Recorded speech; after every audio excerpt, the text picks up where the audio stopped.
Bħala parti mill-198 sena mit-twaqqif tal-Korp tal-Pulizija kienet organizzata ċerimonja ta' għoti ta' medalji u ċertifikati lil membri tal-Korp. Fosthom 131 membru li nataw medalji għal servizz twil u affiċjenti, membri li servew aktar minn 18-il sena u dawk li servew għal aktar minn 25 sena.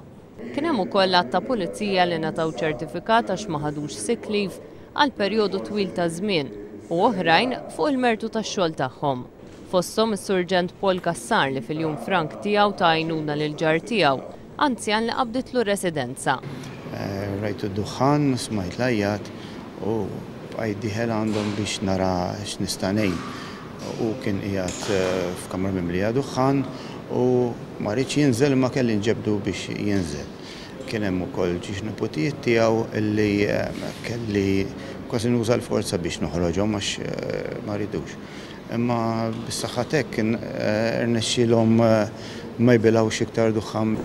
Il-kuntistabbli Fabio Xkembri kien sejjer bil-mutur personali tiegħu lura lejn Għawdex wara x-xogħol meta arresta żewġ persuni. Notajt vettura li kienet qed tinstaq b'mod sospettuż u xi narsaq qriba stajt ninnota xi attività mhix tas-soltu li kienet għaddejja fil-karozza u anke rajt xi minn dak li stajt naħseb jiena kienet sustanza illegali għaddejja fl-idejn ukoll. Waqqafthom għamilt it-tfittxija wara li identifikajt ruħi bħala pulizija u r-riżulta li kienet droga kannabis.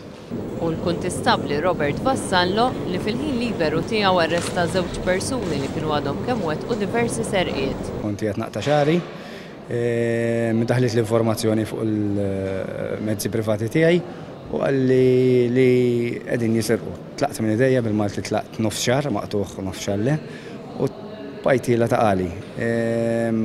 Kif kont taqali interċettajt il-persuni li kienu jisirqu bl-affarijiet relatati mas-serq. Il-Kummissarju tal-Pulizija John Rizzo qal li x-xogħol tal-Pulizija mhux faċli u għalhekk huwa tajjeb li l-Istat jirrikonoxxi li persuna tkun ta' snin ta' servizz.